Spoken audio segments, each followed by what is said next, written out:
Welcome in to the friendly nonsense beatdown. At last, it took Corey a grand total of 47 minutes from our predicted start time to get on here. But Mr. Tech Unsavvy Corey was able to... Technical difficulties is the right name for it. Even the frozen face right now. What? We at least hear your voice. There we go. There you are again. You all right. So we will hope to keep you for the remainder of this thing there, dude. But it's good to have you. It's nice to see your face finally, your beautiful face. So we can rejoice. This is all what right. in Alaska does to you. What? You weren't supposed to tell anybody? That was a surprise. What, doing what? You didn't hear that Corey's in Alaska? That's why I'm having all these technical difficulties. Oh yeah, that's why he's in Alaska. That's right. Casey believed it for like half a second. Well, no, I didn't believe it. I was like, what on earth is all about Alaska? I know exactly where he is in his house. I won't. Yeah, Casey's like, wait a second. I saw him at work today. How does that work? It flew really fast. Man, I saw him at 5 o'clock. How did he get up there so quickly? Couple-hour flight to Alaska. Man, teleportation. That's what he's been working on in his spare time. Yes! Yeah, the other podcast episode that we did on teleportation finally came true. Oh, boy. Here we go. So, we're going to do this a little bit differently because... no, all disclaimers aside, here's the truth. Zoom, we're cheap, and it only records 40 minutes. We don't want to pay. So we're changing it up a little bit. We're going to keep our good parts within this 40-minute segment for you, and hopefully you enjoy. So here we go. Here's Serendipity, your random questions that need a happy ending. First question. You've just met yourself from the future in a time machine, and he came back to tell you that the world is about to have a nuclear apocalypse in 2 years, and he tells you to prepare. What you gonna do? Casey, go for it. Hey, well, obviously the first thing I'd do is move to Nevada, because that's basically like an apocalyptic wasteland, most of Nevada. So just to train yourself? Yeah, I'd go out there, train myself, figure out what's going on for 6 months or so. Then I'd get all my stuff and I'd permanently move to a bunker there, because the likelihood of a nuke falling on rural Nevada is very low. Hey, okay, well the problem is you're counting on the Koreans or whoever's dropping the bomb on us to be accurate enough with their nuclear placement. Maybe they're trying to hit San Francisco. They knocked it off by a couple degrees and they bombed Reno. Well, my foolproof method then, if that were to happen, I'd be just like Wesley from The Princess Bride. I thought you were talking about Wesley Crusher. A little bit of the poison, and you become immune to it, right? So I get an extra a day. That's how it works, right? Oh yeah. Day, develop an immunity to radiation poisoning. Either that, or by the time that the bomb hits, your bones are completely jelly. You're like a little blob that's coming in. I'm coming, honey. Here I come. See, what Casey's banking on is that he gets enough gamma radiation that he becomes the Incredible Hulk. Yeah, there you go. I don't need to worry about all this. The more radiation, the better. Yeah. Drop the nukes. I'm the one that dropped the nuke. Boom. What about you, Cor? If I were the Incredible Hulk and a nuke was dropping, I'd move to LA. There you go. Suck it in. All right, Corby. See, what I would do, instead of going to Nevada, the problem with Nevada is you still have the risk that radiation is going to drift over from California, which is probably going to get hit. So instead, I would move to the rainforest, build a bunker there, and get supplies. The rainforest. Instead of a nuke, you're going to worry about the giant ant and jaguar apocalypse that it's going to be happening on your doorstep. That's just lunch and dinner. Flexing on us here. So the rainforest, huh? So what do you? Okay, so the nuke hits the populated area. You're in the rainforest. you come out as Wolfman, only to find that the rest of the world's been destroyed. Is that your plan? Yeah, but I'll be fine. I'm sorry to tell you, but nuclear waste does travel a fair distance. So That's why I'm going to go into the middle of the rainforest. oh, I see. So you're going to teach yourself to live with the jaguars. Yeah. Okay. Well, Jaguars are nice friends as long as you get to know them. that's okay. Well, That's all something right. I never knew before. Yes, that's news to me. I'm typically fearing for being lunch instead of eating lunch. So They'll learn to fear me. so here's what I will say is that I am going to buy stock in a survival food store like MRE or something like that. I'm going to buy 30 years worth of food. I see the problem is that if it's a nuclear apocalypse, you gotta make your own water. So at some point you gotta reclaim your pee, and you gotta start. I'm not gonna go there. That's not how it works. No. That is how it I'm living in works. the rainforest. Water I live everywhere. next to. No, it's a nuclear apocalypse. You're not going outside, dude. Hey, unless you live in the rainforest. Divert a stream to your house then. I will need a water reclaimer. That is just the reality of it. And- Dig a well. And then the thing mostly that I'm going to do for the next 2 years is work out like crazy, get super buff so I can beat up the people that are trying to get into the underground bunker that I built over the last 2 years. Everybody's going to try to pile in, be like Noah's Ark, and everybody sees the rainfall coming down and they're trying to jump into the Ark. I'm like, no. I got these. Wow, you're heartless. It's like you ain't coming in my bunker. My bunker. Hey, I've built it enough for my family, and that's it. Oh, and the other thing too, because there's no electricity, I gotta find a lot of books that I like. So I'm gonna start learning to love to read again. So, no internet articles anymore. so do you have any way of getting light then, or are you just gonna have no electricity and no lights in an underground bunker with? No, like I don't know. That's a great point. I gotta figure that out. I gotta build a treadmill generator. Yes. That's all right, honey. I'll get some light. That'll help you keep buff. Hey, class. All right, so that's that. All right, and then I skipped a question up here. Here we go. The most important question of all. If you could change one physical feature about yourself, what would it be? I'm going to start. This was super easy for me. I would make myself literally only an inch taller, and then I would absolutely, definitively be taller than you, Corey. That's all I care about, like being definitively taller than you. Right now, you're like a little bit shorter. Yeah, you're like a hair taller than me, but we're almost the exact same height, so it's super annoying. Like, why couldn't I not be at least like a hair taller so I could be the same height or taller? So I'll just ask for an inch. See, the advantage is your hair is taller.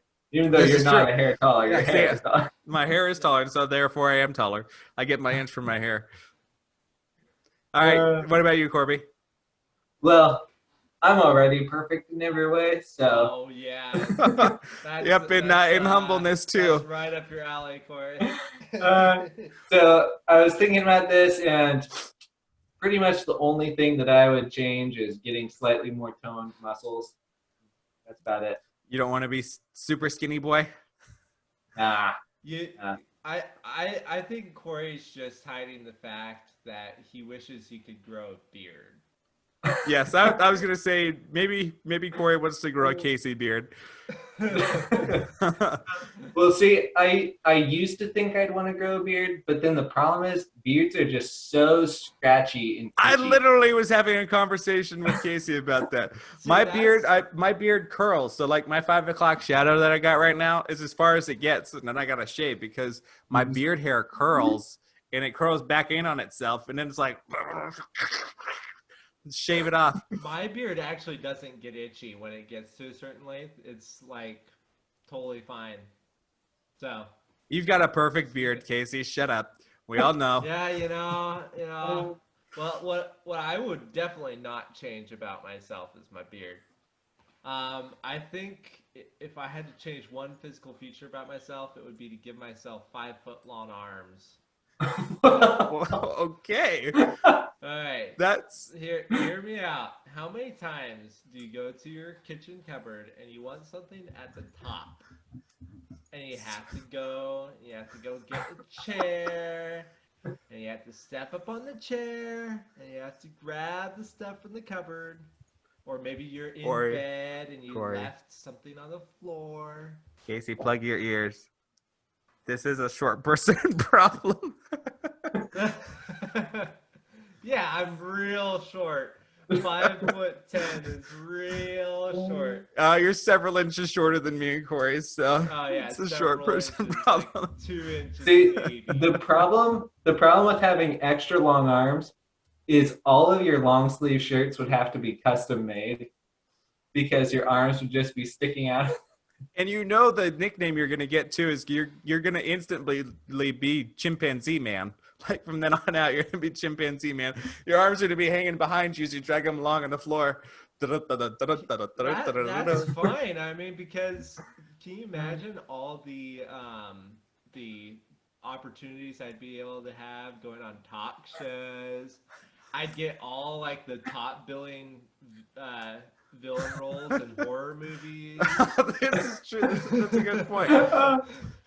So when you were just talking about the walking, Kevin, I was just imagining if Casey's 5'10" and his arms start at the shoulders and are 5 feet long, the tips of his fingers are only going to be a couple inches off the ground when he's walking. I think they're going to be touching the ground. That's the thing. Yeah. Is it's going to be like his arms are going to get stuck in the door as he closes it, and it'll be like again. Y'all are calling me like shrimpy short. No, No, you said your you arms wanted are long. 5 foot Oh, long. a couple inches off the ground. Oh, they're gonna be touching the ground. No, 5 foot long. That's not what you're saying. So you said your arms would be 5 feet long. So if your head's like 6 I inches, guess. 8 inches, I so suppose. basically You're not if you that slouch, short, dude. The way it's like you make- slouch and then You know, you I'm touch the ground. defensive, huh? You calling me short, I get defensive. You know, I'm not short. You are a good height, Case. Good height. Oh boy. Okay, well we won't go into that anymore. All right, moving on. All right, so here we go. Oh, I love this question. I liked answering this question. You have the opportunity to live in any TV show or movie world of your choice. What would it be? Corey, you can go ahead and answer first. All right, this one was a hard one, but I think I figured it out. Earth. Planet Earth? You retard.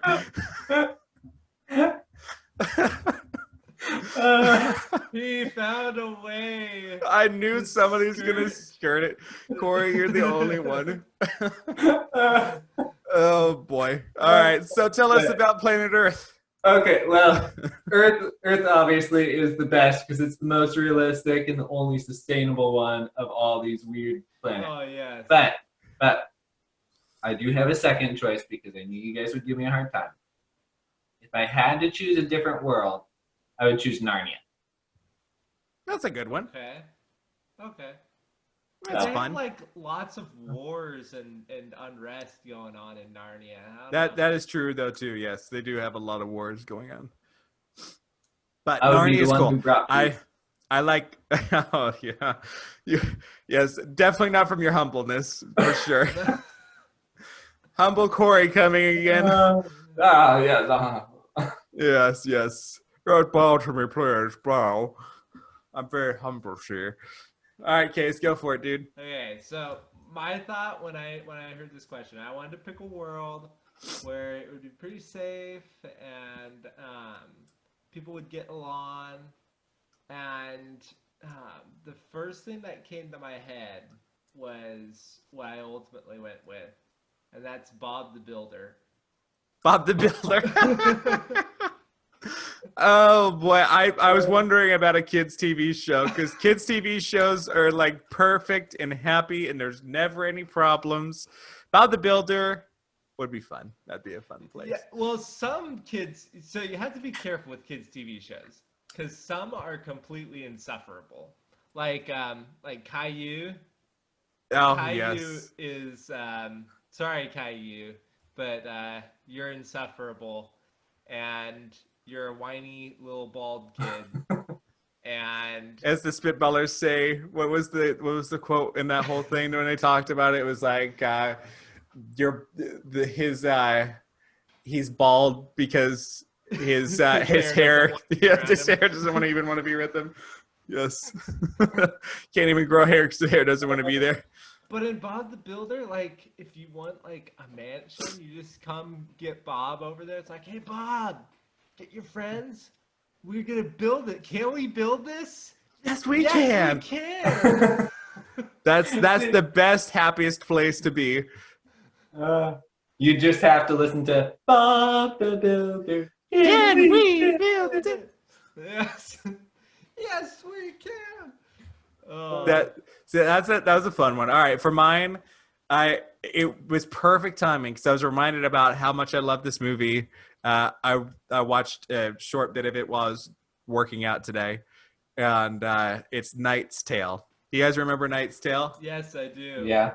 I love the Knight's Tale world. It is one of those like happy-go-lucky medieval realms, and it has the modern flavor because they have like the first opening scene is we will rock you, and they've got it just feels like this like upbeat kind of like happening medieval place. I like that. That would be fun to live in, kind of this like olden times, but kind of an upbeat flavor, just like grooving around in medieval times. That'd be fun. You just gotta hope you don't get a terrible sickness and die. Yeah, malaria. Yeah, well, I've seen like Black Death. Yeah, well, I don't think in Knight's Tale they have Black Death. So Well, that is. not, I guess not in the stylized world. Oh no! Oh, there, Corey's back.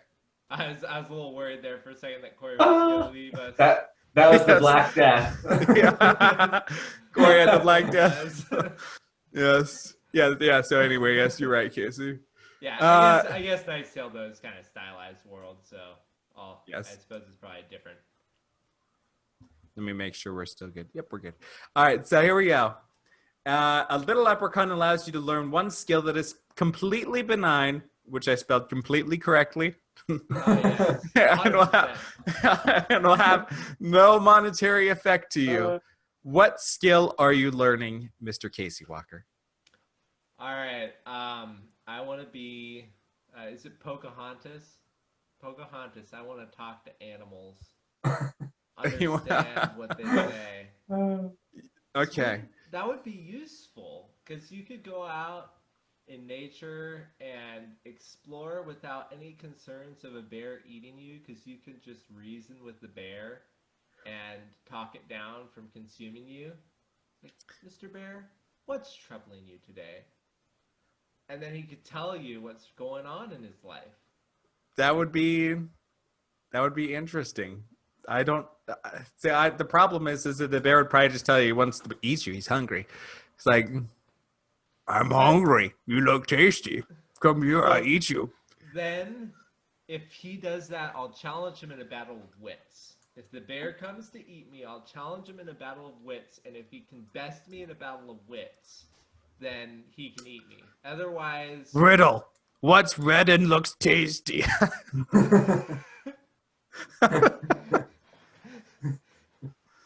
well, in a boxing match, I could probably go toe to toe with the bear anyway. So I don't know if he wants to meet me that way either.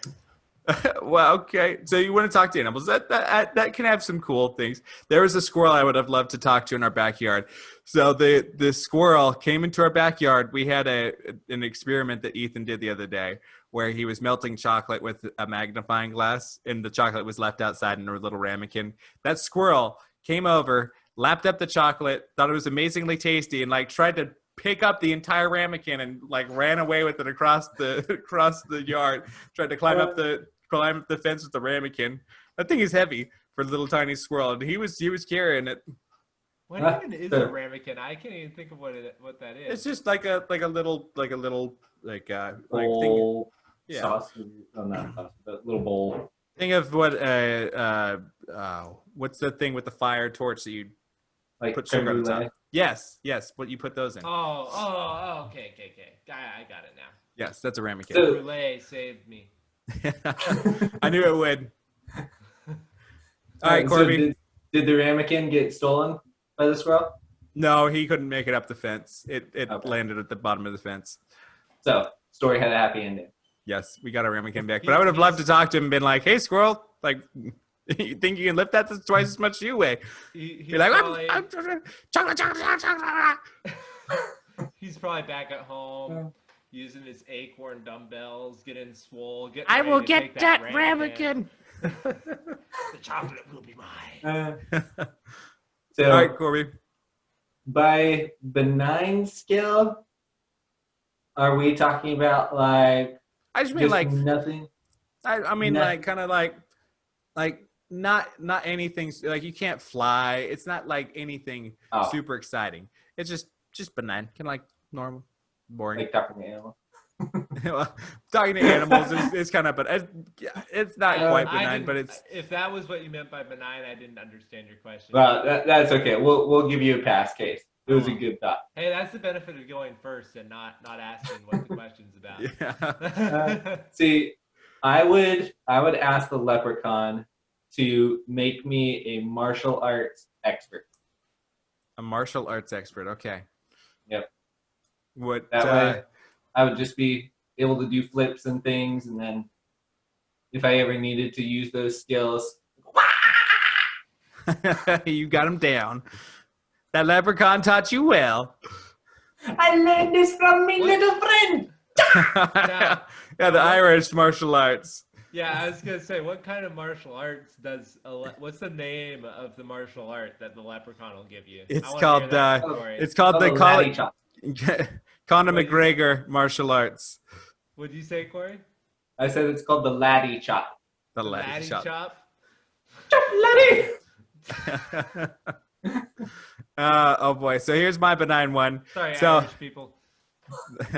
my benign one. I saw this today and I thought it was really cool and I thought it'd be kind of fun to learn.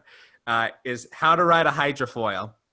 You guys know what I'm talking about? I do know it. Yeah. Wait a second. Are those the ones that like you're standing like 3 feet above the surface? Yeah, you're on a Yeah. surfboard essentially, and you got to like pump yourself and you're 3 feet above the surface of the that's water. right. Those are so cool. Yeah, wouldn't that be cool to learn?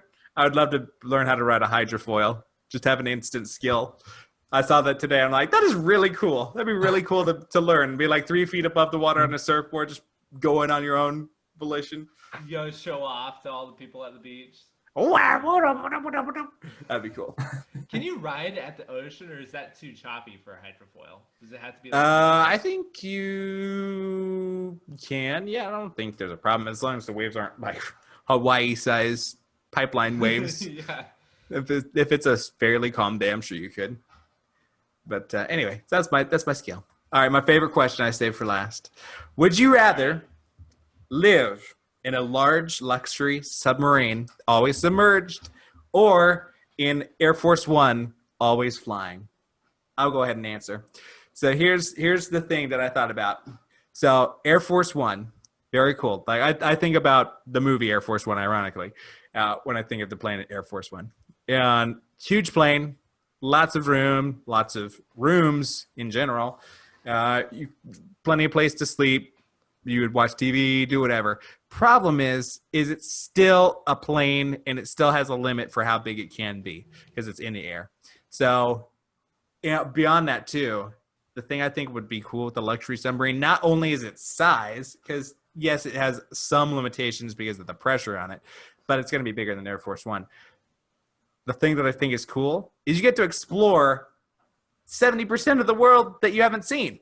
Like you've only been on 30% of the world. There's still 70% of the world that you haven't seen underwater. I think that'd be kind of cool. Yeah, that would be my thought too. Because if you're in Air Force One, you can't necessarily look outside and see a bunch of different birds. Whereas if you're in a submarine, you can look out and see all the fish and whales and dolphins and the sharks that are trying to eat you. I think the hardest part would be adjusting to being underwater all the time. Like you don't have any sunlight at all, and that would be so depressing. Well, and here's the other problem: you wouldn't get any internet down there. Oh, that's a valid point, actually. So you have to take lots of books. People People survived without internet.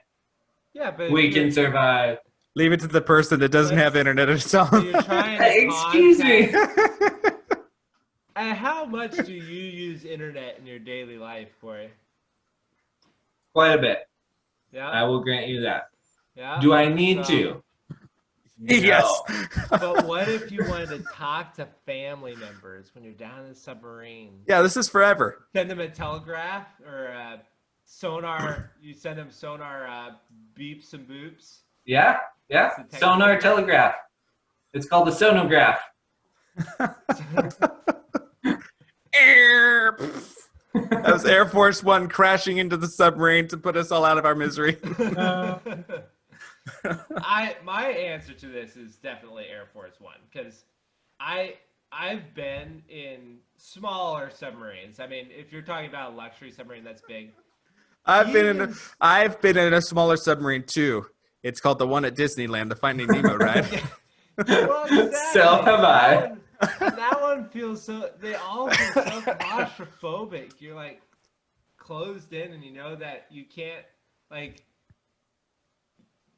Outside of you is death, literally. Like you can't go outside. Not that you can in Air Force One. But Outside of you is airfields death will as well. retreat. Yeah. It's like, oh, I think I'm gonna take a stroll.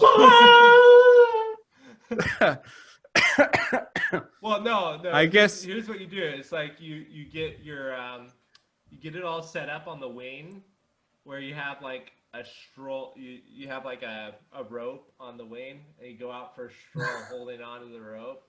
Yeah. Going at 600 miles an hour. Well, you could be like Tom Cruise. Tom Cruise has done that before.